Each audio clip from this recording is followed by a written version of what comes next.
नमस्कार दोस्तों, SR24 digital पे आप सभी का स्वागत है। दोस्तों, हम जंतर मंतर पर आए हुए हैं। ये जो CJP का प्रोटेस्ट चल रहा है, एक पोस्टर आप लोग देख पाएंगे यहाँ पे, IITians stand with Sonam Wangchuk. यहाँ पे कुछ प्रोबेबली छात्र हैं, उनसे बातचीत करेंगे, जानने का प्रयास करेंगे कि क्या मुद्दे हैं। जी सर, परिचय दें। मैं Rohit Kumar Patel, IIT Roorkee 2017 pass out हूँ और अभी मैं मेंटोरशिप का एक प्लेटफॉर्म चलाता हूँ जहाँ पे एजुकेशन फील्ड में बच्चों को मेंटोर करता हूँ।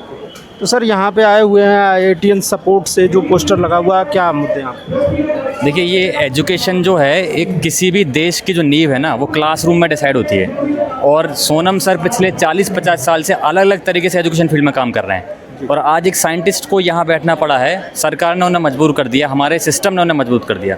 जब नीट का पेपर लीक होता है तो वो बच्चे जो एक 10 बाई 10 के छोटे से कमरे में सालों साल मेहनत कर रहे हैं और उनको अचानक से पता चलता है कि उनकी 2 साल 3 साल की मेहनत एक झटके से ख़त्म हो गई, तो उनको इतना बड़ा झटका लगता है, उनकी मेंटल हेल्थ पर जो असर होता है और उनको सुसाइड करना पड़ता है। तो ये सिस्टम फेलियर है, ये फेलियर किसी परिवार का या किसी घर का नहीं है। तो जब सिस्टम फेल होता है तो फिर पूरे देश में अनारकी आने लग जाती है। जब सोनम सर यहाँ बैठे हुए हैं तो हम चाहते हैं कि IIT के और भी लोग इसमें साथ में आए। एजुकेशन IIT जैसे इंस्टीट्यूशन है जहाँ पर गवर्नमेंट ने ही हमें इतना सपोर्ट किया, बहुत महंगी पढ़ाई होती है, ठीक है, वहाँ पर गवर्नमेंट फंड करता है। तो हमारा मुद्दा ये है कि एजुकेशन में अगर कहीं रिफॉर्म की ज़रूरत है तो गवर्नमेंट को उनकी बात सुननी चाहिए और जितना जल्दी से जल्दी पॉसिबल हो सोनम सर से बात करनी चाहिए, क्योंकि ऑलरेडी वो 20 दिन की हंगर स्ट्राइक पे बैठे हुए हैं। उनका हेल्थ वाइटल्स बहुत ड्रॉप हो रहे हैं उनकी, और वो हमारे लिए एक बहुत महत्वपूर्ण हीरा है, हम उनको खो नहीं सकते एक सरकार की नाकामी की वजह से। इससे पहले भी एक IIT कानपुर के प्रोफेसर जो गंगा के लिए जिन्होंने अनशन किया था, आपको पता होगा, काफ़ी लंबे समय तक संघर्ष किया था। 111 दिनों बाद उन्होंने अपने प्राण भी त्याग दिए थे। तो क्या हमें कंसीडर नहीं करना चाहिए कि हर एक लाइफ जो है प्रीसियस है, कीमती है, और जो संवेदनहीन जिस तरह से धर्मेंद्र प्रधान जी, वो तो इवन मीडिया को जवाब देने को तैयार नहीं है। तो ऐसे संवेदनहीन व्यक्ति से जो हम डिमांड कर रहे हैं कि आप रिफॉर्म करिए, तो क्या ऐसे व्यक्ति से बातचीत के लिए जो है सोनम सर को अपनी जान दांव पे लगा देना कहीं से जस्टिफाइड है क्या? देखिए, पहले तो ये बहुत दुखद था कि प्रोफेसर जीडी अग्रवाल जी को जो कि हमारे प्रधानमंत्री जी जब पहली बार लोकसभा से जीते तो बनारस में जाके बोला कि मैं यहाँ आया नहीं हूँ, मुझे गंगा माँ ने बुलाया है। तो जब गंगा माँ ने बुलाया तो उनका एक पुत्र 111 दिनों तक हंगर स्ट्राइक पे था और उन्होंने उस पर कुछ नहीं बोला, और जिस दिन उनका स्वर्गवास हुआ उन्होंने एक ट्वीट करके दुख व्यक्त कर दिया। तो मैं ये कहना चाहता हूँ कि अब जो वो हो रहा है, प्रोटेस्ट हो रहा है, ये सरकार ने मजबूर किया है। और आप ये मत भूलें कि भारत एक समय पर अंग्रेज़ों का गुलाम था। उस समय इनसे भी क्रूर सरकार थी जी। उस समय भी ऐसे ही भूख हड़तालों और बहुत सारी अलग अलग मुहिमों की वजह से आज़ादी हमें मिली, बट वो आज़ादी एक राजनीतिक आज़ादी बन के रही। अब वो आज़ादी क्या हमारे मन में है अभी? क्या हम खुल के बोल पा रहे हैं? आप नोटिस करेंगे पिछले 10-12 साल में लोग डरते थे कि हम अगर सरकार के खिलाफ कुछ बोल दें तो हमें इंटरनेशनल बोल देंगे। अरे भाई, सरकार देश नहीं होता है। जिस तरह से डॉक्टर है, इंजीनियर है, उनको अपना काम करना है ना, वैसे ही सरकार के लोगों को अपना काम करना है। सर, आप काम करेंगे, सरकार को हम ही लोगों ने वोट दिया ना, उनको 2 बार प्रधानमंत्री बनाया, तीसरी बार उनसे उम्मीदें थी तभी लोगों ने उनको वोट दिया। 3 बार बना दिया। हाँ, 3 बार बना दिया। तो ऐसा नहीं है कि लोग उनको सपोर्ट नहीं कर रहे हैं, लेकिन सर आपकी जिम्मेदारी है कि आप अपना काम कीजिए। और अगर आप और आपकी टीम काम नहीं कर रही है तो आप चेंज कीजिए। अगर कॉर्पोरेट में कोई व्यक्ति 2 प्रोजेक्ट भी कंप्लीट ना कर पाए ना तो उसको निकाल दिया जाता है। यहाँ ये 84 पेपर लीक हो गए, इतने बच्चों को अपनी जान देनी पड़ी और उसके बाद भी अपैथी है, वो बात नहीं करना चाह रहे। तो ये तो सही नहीं है और इसका जवाब जनता निकाल के रहेगी। ये मत सोचिए आप, ये देखिए, जनता जनार्दन होती है लोकतंत्र में, और ये मोदी जी भी कहते हैं कि क्रिटिसिज्म लोकतंत्र का गहना होता है। तो वो समय भी आएगा। मोदी जी ने पहले भी फार्मर्स प्रोटेस्ट के समय बोला और उन्होंने दुख व्यक्त किया, उन्होंने अपने आंसू भी निकाले कि मेरे से कोई गलती हो गई। अब मैं उनसे यही आशा रखता हूँ कि उतना समय ना लगाएं और सोनम सर की बात सुने और जल्दी से जल्दी इस मुद्दे पे जो भी समाधान है एक तक संगत समाधान निकालें। तो ये, क्योंकि जिस तरह से ये आप जैसे IIT से जुड़े हुए हैं, 2024 में आपने एक स्कैम देखा होगा आपने, जो नीट में भी हुआ था, IITians में, जहाँ 80-90% प्रोबेबली उस टाइम सुप्रीम कोर्ट ने भी उस टाइम एग्ज़ाम्स भी कैंसिल नहीं किए गए। हाँ जी। तो उसका इम्पैक्ट क्या आप अपने कॉलेजों में देख पा रहे हैं जो उस बैच से? जैसे मैं अपने परिवार का ही बताऊं तो मेरी एक कज़न है जो बहुत कई वर्षों से पैशनेट है कि मुझे डॉक्टर बनना है। अभी वो 12th क्लास में है। जब मैंने उनसे पूछा इस बार घर जाके कि आप क्या बनना, आप मतलब आपकी तैयारी कैसे चल रही है, तो बहुत लीक वॉर्म रिस्पॉन्स था। वो लगातार पिछले 3-4 साल में 2 बार नीट का पेपर लीक हो गया है, तो उनका मोरल डाउन हुआ है। उनको समझ नहीं आ रहा कि मैं नीट की तैयारी करूँ या फिर मैं क्या करूँ। और ये आप ये समझिए, जब नीट का रीटेस्ट हुआ ना तो उसमें भी 2-2.5 लाख लोगों ने पेपर नहीं भरा। पहले 22 लाख लगभग लोगों ने पेपर दिया था, फिर उसके बाद 20 लाख लगभग लोगों ने पेपर दिया। ऐसा कुछ डिफरेंस जो है 2 लाख का है।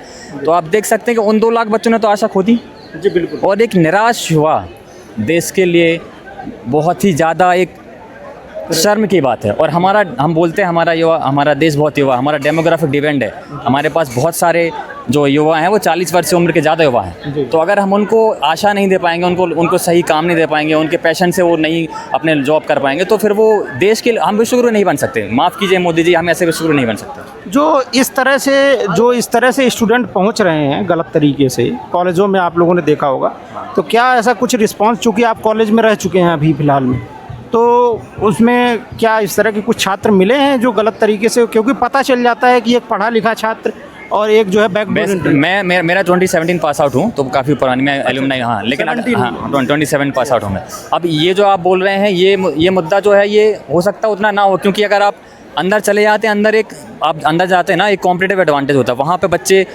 बहुत ज़्यादा एक आईटी में माहौल है कि आप एक हर दम कुछ ना कुछ नया बनाने के लगे रहते हैं, तो वहाँ पे लोग एक दूसरे को सपोर्ट करते हैं। तो वहाँ पे हो सकता है वो पता भी नहीं चला कि कौन घुस गया। वो पता कब चलेगा, जब वो कोई ब्रिज बना रहा होगा और उसके बनाए हुआ ब्रिज गिर जाएगा। जैसे आपने बिहार में कई बार देखा, असम में देख लिया, गुजरात में मोरबी वो ब्रिज गिर गया था। उन्होंने ब्रिज बनाने का टेंडर एक घड़ी बनाने वाली कंपनी को दे दिया था। तो अब वो घड़ी बनाने वालों ने कौन से इंजीनियर कंसल्ट करे होंगे, किस तरीके से वो बनाया होगा, तो ब्रिज गिरा। तो यही समझ। एक बात और पूछना चाहूँगा, क्या जैसे ये प्रोटेस्ट जो है छात्रों के लिए शुरू हुआ था, ठीक है, और सीजेपी का मूवमेंट जो भी जिस तरह से भी सोशल मीडिया से आया, अब आपको नहीं लग रहा है कि जिस तरह से यहाँ पे एक तरह से पॉलिटिकल कंट्रोवर्सीज क्रिएट हो रही हैं, जैसे माँ सीता को किसी ने कुछ बोल दिया अभी कल परसों, ठीक है, वो कुणाल कामरा जी हैं, उसके बाद और आम आदमी पार्टी से जुड़े हुए लोग भी यहाँ आ रहे हैं, तो कुछ लोग इस तरह से भी, तो क्या प्रोटेस्ट का जो पर्पज है वो डिरेल नहीं हो रहा? इसमें 2 मुद्दे हैं। एक आपने बोला कि कॉमेडियन आए थे, उन्होंने कुछ शब्द बोले, तो मुझे लगता है कि आस्था का विषय जहाँ हो वहाँ पे बहुत केयरफुली बात कहनी चाहिए, और ये उनको स्टेज पे इस तरह का मैनेजमेंट बड़े तरीके से करना चाहिए। थोड़ा वेट कर सकते हैं, आप उनको बता सकते हैं कि सभी देखो, आस्था का जहाँ विषय होता है ना, वहाँ पे आप किसी को हर्ट नहीं कर सकते, वो किसी भी धर्म का हो, किसी भी जाति का हो, जरूरत नहीं थी यहाँ, उसका रिस्पेक्ट होना चाहिए। लेकिन पॉलिटिकल पार्टीज़ का यहाँ आना बिल्कुल गलत नहीं है। देखिए, पॉलिटिक्स गलती नहीं है, पॉलिटिक्स गलत नहीं है, पॉलिटिक्स आपके हमारे जीवन में हर जगह है। पॉलिटिक्स में अच्छे लोगों का जाना जरूरी है। तो अगर पॉलिटिकल पार्टीज यहाँ आ रही हैं तो इसमें कोई गलत बात नहीं है। मैं तो कहता हूँ बीजेपी के नेताओं को भी यहाँ आना चाहिए, सॉलिड, उनके भी तो बच्चे पढ़ रहे होंगे, उनके भी तो उनके पॉलिटिकल उसमें होने में एक दिक्कत क्या आती है कि जो भी सत्ताधारी पार्टी होती है वो सीधे एक तरह से ना वो ये बता के कि देखो ये राजनीतिक मुद्दा हो चुका है और ये मुद्दा राजनीति, ये कह के वो कहीं ना कहीं जो है थोड़ा हल्का करने का सर, ये मुद्दा एजुकेशन का है और एजुकेशन राजनीति का मुद्दा बनना ही चाहिए। वोट एजुकेशन पे ही डलना चाहिए। जब तक वोट एजुकेशन पे नहीं डलेगी तब तक देश विश्वगुरु नहीं बन सकता। और राजनीतिक मुद्दा बनाने में कोई समस्या नहीं है। बात यह है कि अलग अलग अपने अपने बैनर के लोग यहाँ पे आते हैं, वो अपने प्लेटफॉर्म के थ्रू आते हैं। मुद्दा ये कि वो किस कॉज के लिए खड़े हैं। राजनीति में प्रॉब्लम नहीं है सर, राजनीति में जो लोग बैठे हैं, और मैं तो हमेशा कहता हूँ राजनीति, इस प्रोटेस्ट को राजनीतिक बनाना ही होगा, क्योंकि हमारे पूरे देश की भविष्य की चाबी हमने संसद में बैठे हुए लोगों को दे रखी है ना। तो ऐसा कैसे कह सकते हैं कि राजनीति, अरे हर चीज़ राजनीति है सर। लेकिन अब राजनीति वोट जो है वो एजुकेशन पे होनी चाहिए। सिर्फ धर्म के नाम पर वोट लेके आप नेता नहीं बन सकते। आप धर्म के नाम पर भी वोट लीजिए, क्योंकि अगर लोगों को लगता है कि उनकी आस्था उस चीज़ में उनके लिए महत्वपूर्ण है वो चीज़ करना, आप वो कीजिए। लेकिन आप अस्पताल की बात भी कीजिए, आप एजुकेशन की बात भी कीजिए, ठीक है। अभी आप सिर्फ एजुकेशन नहीं, अस्पताल में मानसिक स्वास्थ्य का एक बहुत बड़ा पेंडेमिक चल रहा है। आप याद है 4-5 साल पहले पेंडेमिक हुआ था, आपने नोटिस किया, वो पूरा देश पूरी दुनिया जमी हुई थी, ठीक है। एक मेंटल हेल्थ पेंडेमिक भी चल रहा है। WHO इसमें घोषित कर चुका है कि भारत और दुनिया में हर 4 में से एक व्यक्ति अवसाद यानी डिप्रेशन से गुजर रहा है। अब जिन व्यक्तियों ने सुसाइड किया है, अगर उनको सही समय पर सपोर्ट मिलता, सही समय पर उनको काउंसलिंग मिलती, तो वो ये समझ पाते कि एक एग्ज़ाम उनकी ज़िंदगी से बढ़कर नहीं है। बिल्कुल बिल्कुल। तो जो हमारी हेल्थ मिनिस्ट्री है वो उनकी भी इसमें फेलियर है। ये सब एजुकेशन मिनिस्ट्री का फेलियर नहीं है, हेल्थ मिनिस्ट्री का भी फेलियर है। आप देख लीजिए जिले स्तर पे, तहसील स्तर पे किसी भी अस्पताल में कोई मेंटल हेल्थ डॉक्टर ही नहीं है, कोई साइकेट्रिस्ट नहीं है।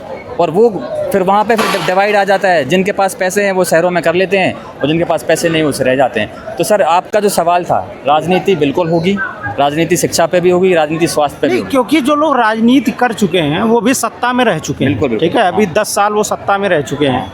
और अगर आप मीडिया नैरेटिव को छोड़ दें तो आउटपुट जो है, जो दिल्ली के स्कूलों से जो लोग निकलते थे, 10 साल अरविंद जी यहाँ पे रह चुके हैं मुख्यमंत्री, तो आउटपुट जो है वही है नील बटे सन्नाटा। तो ऐसे लोग, ऐसा नहीं लग रहा है कि जो है जो छात्र जो उनकी एक्चुअल ग्रीवेंसेज हैं उसको कहीं ना कहीं अपने पॉलिटिकल बेनिफिट्स के लिए इस्तेमाल कर रहे हैं बनिस्बत अब की। इसमें सिटीजन्स जो छात्र हैं, नागरिक हैं, उनको चौकन्ना रहना जरूरी है। जैसे मुझे याद है 2015-2020 में भी अरविंद केजरीवाल ने स्कूलों के नाम पर वोट दी। उनकी रिपोर्ट उनकी पब्लिक उसमें पड़ी होगी, उनके स्कूल्स पे आप जाइए, उन स्कूलों को दिखाइए, वो आपका काम है, आप जर्नलिस्ट हैं। लेकिन जो नागरिक है, नागरिक को हमेशा, ये लोकतंत्र 5 साल में एक बार नहीं होता है सर। नागरिक की जिम्मेदारी रोज़ होती है, सिर्फ वोट देना लोकतंत्र नहीं है। तो आप जाइए अपने क्षेत्र के स्कूलों को देखिए। आप जैसे मैं मध्य प्रदेश के दमोह जिले से आता हूँ, छोटा सा गांव है नौता, तो ऐसे अलग अलग जगह से लोग आते हैं। तो आपको अपने गांव, अपने घर वापस जाना है, वहाँ के स्कूलों में जाके देखिए, वहाँ के अस्पतालों में जाके देखिए और आवाज़ उठाइए। क्योंकि देखिए, नेता तो समाज का दर्पण है सर। अगर आप चाहते हैं कि मंदिर बनाए तो नेता आपके लिए मंदिर बना देगा। अगर नागरिक चाहता है कि अस्पताल बनाए, स्कूल बनाए, तो वो आपके लिए वो बना देगा। तो मैं तो ये मानता हूँ कि नागरिक की बहुत ज़्यादा जिम्मेदारी है और नागरिक को जागरूक होना पड़ेगा। हम मसीहा किसी और में नहीं ढूंढ सकते, हमें खुद जागरूक होना पड़ेगा और हमें खुद अपने जिम्मेदारियों के साथ अपने अधिकार और अपने कर्तव्य दोनों को साथ में लेकर चलिए। सोनम जी की जो वर्तमान स्वास्थ्य है उनका कहीं न कहीं डिटेरियोरेट होते जा रहा है और जो है काफ़ी ख़राब होता जा रहा है। सरकार सुनवाई भी नहीं कर रही है। तो क्या जीडी अग्रवाल जी के रास्ते पे जाना या फिर आप अपील करना चाहेंगे कि अपनी लड़ाई को और भी माध्यम हो सकता है बजाय अपनी जान को दांव पे लगाने? सोनम सर से कल बहुत सारे जो नेता आए थे, उन्होंने भी परसों भी बोला कि आप ये छोड़ दीजिए। लेकिन जब वो सोनम सर से बात करते हैं, सोनम सर ने बोला आप 20 तारीख का संसद चलो आंदोलन को सक्सेसफुल बनाइए, वरना वो कहते हैं कि मैं भूत बन जाऊँगा। तो मैं ये कहूँगा कि सर को 2 दिन और दीजिए।